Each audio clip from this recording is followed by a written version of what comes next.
95% of who we are by the time we're 35 years old is a memorized set of behaviors, emotional reactions, unconscious habits, hardwired attitudes, beliefs, and perceptions that function like a computer program. If you believe that your thoughts have something to do with your destiny, and you can't think greater than how you feel, or feelings have become the means of thinking. So if you think about it, people wake up in the morning, they begin to think about their problems. Those problems are circuits of memories in the brain. Each one of those memories are connected to people and things at certain times and places. And if the brain is a record of the past, the moment they start their day, they're already thinking in the past. Each one of those memories has an emotion. Emotions are the end product of past experiences. So the moment they recall those memories of their problems, they all of a sudden feel unhappy, they feel sad, they feel pain. Now, how you think and how you feel creates your state of being. So the person's entire state of being when they start their day is in the past. So what does that mean? The familiar past will sooner or later be predictable future. So if you believe that your thoughts have something to do with your destiny, and you can't think greater than how you feel, or feelings have become the means of thinking, by very definition of emotions, you're thinking in the past. And for the most part, you're going to keep creating the same life. So then people grab their cell phone, they check their WhatsApp, they check their text, they check their emails, they check Facebook, they take a picture of their feet, they post it on Facebook, they tweet something, they do Instagram, they check the news, and now they feel really connected to everything that's known in their life. And then they go through a series of routine behaviors. They get out of bed on the same side, they go to the toilet, they get a cup of coffee, they take a shower, they get dressed, they drive to work the same way, they do the same things, they see the same people, they push the same emotional buttons, and that becomes the routine, and it becomes like a program. So now they've lost their free will to a program, and there's no unseen hand doing it to them. So then a person can say with their 5% of their conscious mind, I want to be healthy, I want to be happy, I want to be free. But the body's on a whole different program.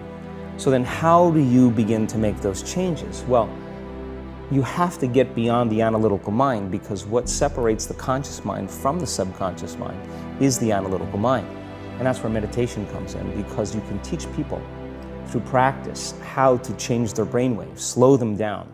And when they do that properly, they do enter the operating system where they can begin to make some really important changes. So most people then wait for crisis or trauma or disease or diagnosis. They wait for loss, some tragedy to make up their mind to change. And my message is, why wait? And you can learn and change in a state of pain and suffering, or you can learn and change in a state of joy and inspiration. And I think right now, the cool thing is that people are waking up. What is that? Why do people find it so hard to get past trauma? Well, the stronger the emotional reaction you have to some experience in your life, the higher the emotional quotient, the more you pay attention to the cause. And the moment the brain puts all of its attention on the cause, it takes a snapshot, and that's called a memory. So long-term memories are created from very highly emotional experiences.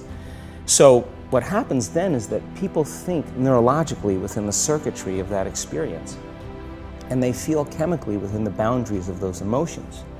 And so when you have an emotional reaction to someone or something, most people think that they can't control their emotional reaction.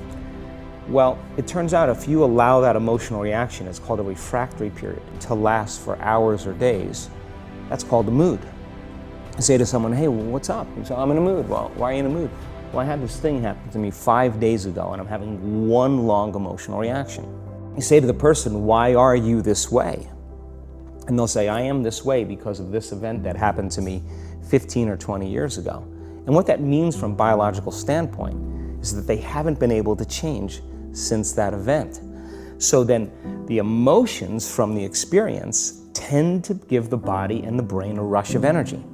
So people become addicted to the rush of those emotions, and they use the problems and conditions in their life to reaffirm their limitation, so at least they can feel something. So now when it comes time to change, you say to the person, why are you this way? Well, every time they recall the event, they're producing the same chemistry in their brain and body as if the event is occurring, firing and wiring the same circuits. and sending the same emotional signature to the body.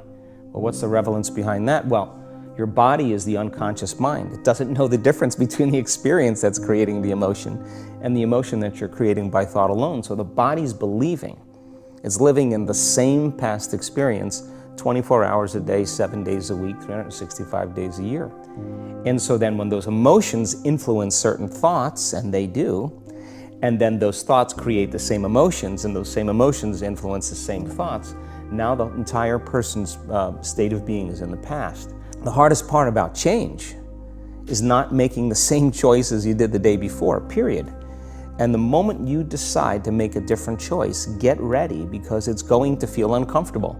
It's going to feel unfamiliar. Why does it feel so uncomfortable? Is it because of the neurons that fire together wire together, so there's like an easiness to that loop, just because literally, and you've talked very eloquently about this, the way that the neurons connect in the brain, how rapidly, I've seen you show footage of how rapidly those connections happen, which is pretty incredible. Is that what makes it so discomforting for people?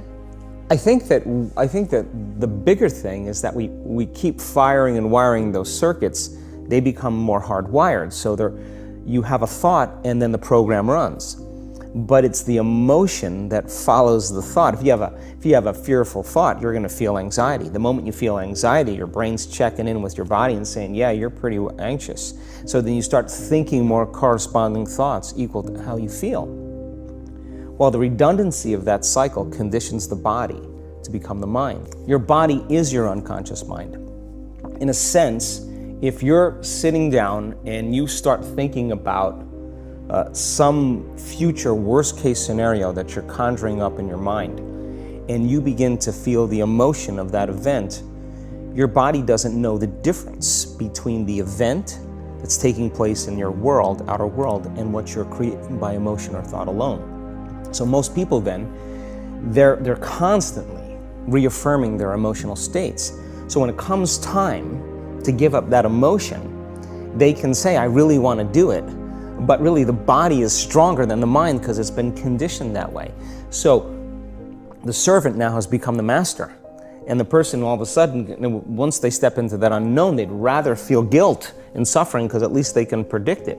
Being in the unknown is a scary place for most people because the unknown is uncertain. People say to me, well, I can't predict my future. I'm in the unknown, and I always say the best way to predict your future is to create it. Not from the known, but from the unknown. What thoughts do you want to fire and wire in your brain? What behaviors do you want to demonstrate in one day? The act of rehearsing them mentally, closing your eyes, and rehearsing the action.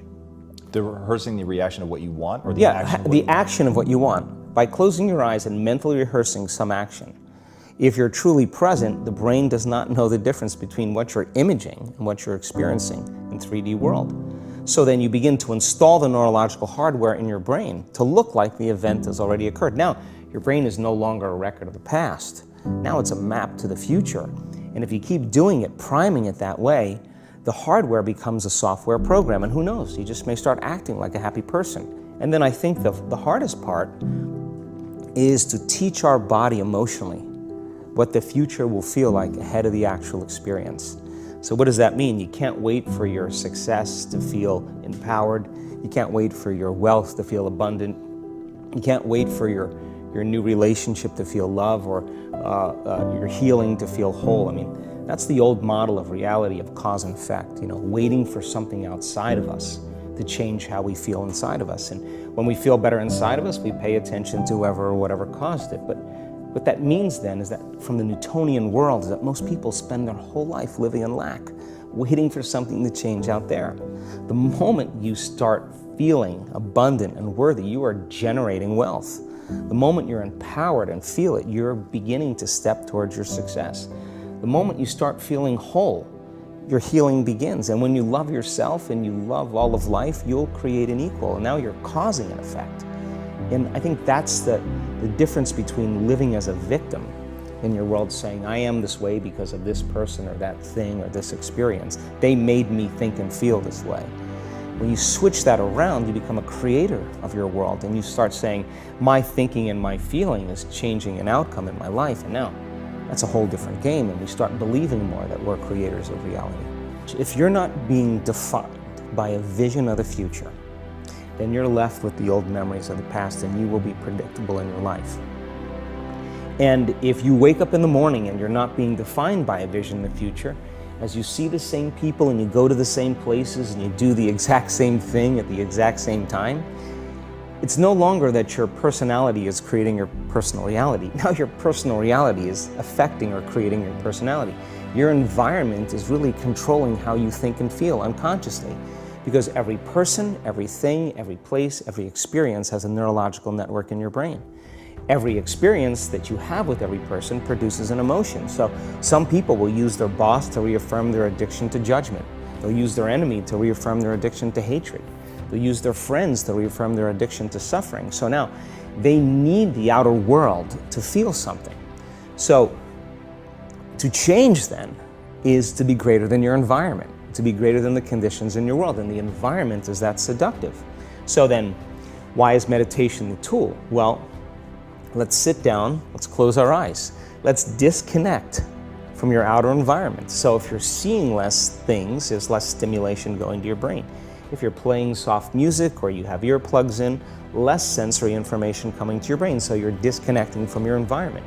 If you can sit your body down and tell it to stay like an animal, stay right here. I'm going to feed you when we're done. You can get up and check your emails, you can do all your texts, but right now, you're going to sit there and obey me. So then, when you do that properly, and you're not eating anything or smelling anything or tasting anything, you're not up experiencing and feeling anything, you would have to agree with me that you're being defined by a thought, right? So when the body wants to go back to its emotional past, you become aware that your attention is on that emotion, and where you place your attention is where you place your energy. You're siphoning your energy out of the present moment into the past, and you become aware of that. And you settle your body back down in the present moment, because it's saying, well, it's 8 o'clock. You normally get upset because you're in traffic around this time. And here you are sitting, and we're used to feeling anger, and you're off schedule. Oh, it's 11 o'clock, and you usually check your emails and judge everybody. Well, the body's looking for that predictable chemical state. And most people, when they have a thought, they just think that that's the truth. And I think one of my greatest realizations in my own journey was, just because you have a thought doesn't necessarily mean it's true. So if you think 60 to 70,000 thoughts in one day, and we do, and 90% of those thoughts are the same thoughts as the day before, and you believe that your thoughts have something to do with your destiny, your life's not going to change very much, because the same thought leads to the same choice leads to the same behavior creates the same experience, and the same experience produces the same emotion. And so then the act of becoming conscious of this process to begin to become more aware of how you think, how you act, and how you feel, it's called metacognition. And so then why is that important? Because the more conscious you become of those unconscious states of mind and body, the less likely you're going to go unconscious during the day, and that thought is not going to slip by your awareness unchecked, because it means to know thyself. The word meditation means to become familiar with. It's so important, just like a garden. If you're planting a garden, you got to get rid of the weeds. You got to take the plants from the past year and you got to pull them out. The rocks that sift to the top that are like our emotional blocks, they have to be removed. The soil has to be tenderized and broken down. We have to make room to plant a new garden. So primarily, we learn the most about ourselves and others when we're uncomfortable. Because the moment you move into that uncomfortable state, normally a program jumps in. When that program jumps in, it's because the person doesn't want to be in the present moment and engage it consciously. And then my final question, what's the impact that you want to have on the world? I think that the end game for me is to empower people to such a degree that they realize that they need less things outside of them to make them happy, less things outside of them to regulate their moods and their behaviors, and that they begin to use that kind of the power that we all have access to, and to really and to change the world, to make a difference so that there's more peace, there's more wholeness, there's more connection, that we support and love each other, we serve better, and I think that we have to start, for the most part, if everybody's working on themselves and doing their best to present the greatest ideal of themselves to the world, I think the world will be a better place. And so that's my passion, and I'm witnessing it happening now more than I ever thought I would.